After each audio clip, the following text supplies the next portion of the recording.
JNU has returned to headlines after the Supreme Court denied bail to Umar, Khalid and Sharjeel Imam in the 2020 Delhi riots case. But what transpired in JNU a day after is what is now taking everybody by storm, politically and otherwise. The kind of slogans that were raised against Prime Minister Modi inside the JNU campus, that is now the attention at the center as far as this entire controversy goes. And joining me right now is Ashish Sood, the Education Minister, the Law Minister, the Home Minister, I beg your pardon, of the National Capital as well. Ashish Sood, thank you so much for joining us here on CNN News 18. I want to ask you, the kind of chants we saw inside JNU campus, I mean 2016, 10 years ago is when we saw a similar sort of campaign there where Umar Khalid was really the face of that. And now comments like these, chants like these, all in favor of Umar Khalid once again.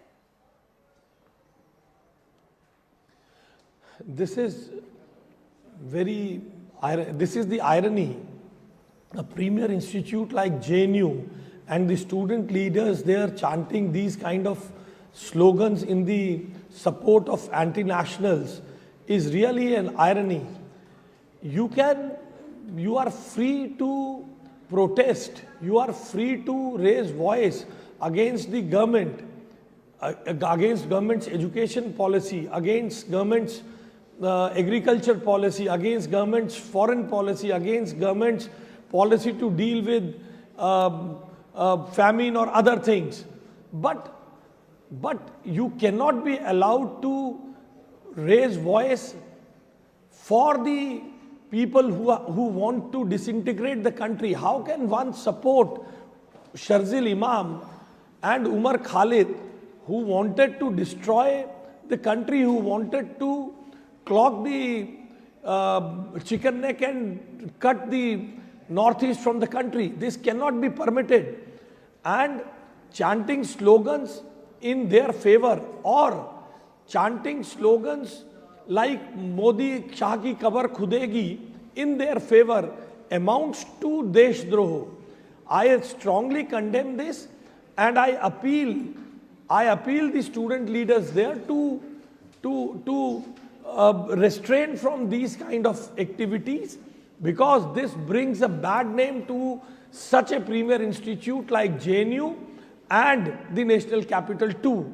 But Mr. Sood, the JNU Student Union has come out and said that we didn't mean any of these as literal threats against anyone. This is freedom of speech. It was a metaphorical mention that we had to do, and there's nothing wrong in that, that we have our right to speech, we have our right to protest as well. So why pull up, why haul us up for that?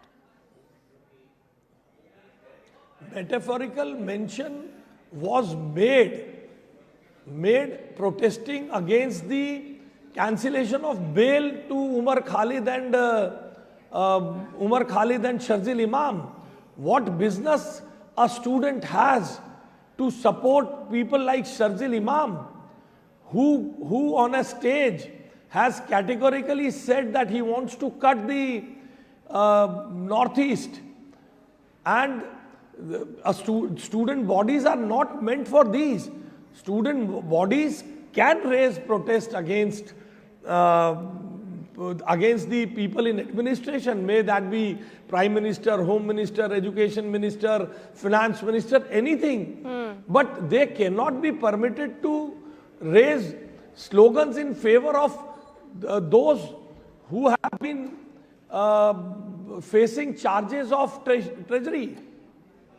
But you know, it's not just the students' union or students that are affiliated with this left-wing students' union, Mr. Sood. We also have politicians. In fact, TMC is the latest one. Mahua Moitra also came out this morning and sort of penned a tribute, so to say, for Umar Khalid, going on to say that he too will rise.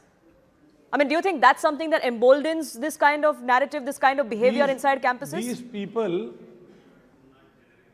These people were finding a very big leader in Kanhaiya Kumar in 2016. These were the elements who promoted them. Kanhaiya has done his part in politics. I have nothing against Mr. Kanhaiya Kumar. But these people, when they are not able to fight the policies of the central government, when they are not able to match the leadership of the Honorable Prime Minister and the Honorable Home Minister and the government being run in their leadership, the NDA government being run in their leadership, then these people come out with such slogans to make themselves relevant. Maybe it is for the people of the country if they want to side with Umar Khalid. But I find it a larger design to destabilize the governance in this country. Few days ago, the mayor in the New York was saying about talking about Umar Khalid. Yes. And now these politicians join the bandwagon. So I personally, I find this as a very big design, big design to destabilize the governance in the country. And do you think campuses like the JNU is what many believe that are becoming fertile grounds for the wrong kind of narrative being whipped up? Do you think that is the case, or is this just an isolated sort of incident that happened to come out of a campus like JNU? I think there are a handful of activists of such radical groups who want to use campuses are left in JNU. Largely, the nationalist student organizations like ABVP and others have gained good ground in JNU, but to make themselves relevant, a handful of activists who have been left behind keep raising these kind of slogans. I don't think JNU is a nurturing ground for these elements. The law of the land and the campuses and the general students are aware enough to eliminate or alienate, not eliminate, alienate these kind of people in the campuses. I don't think we should paint the whole JNU like this. There are nationalist organizational, nationalist students. There are good people who have contributed for the country in many forms from JNU. But these handful left will soon be alienated.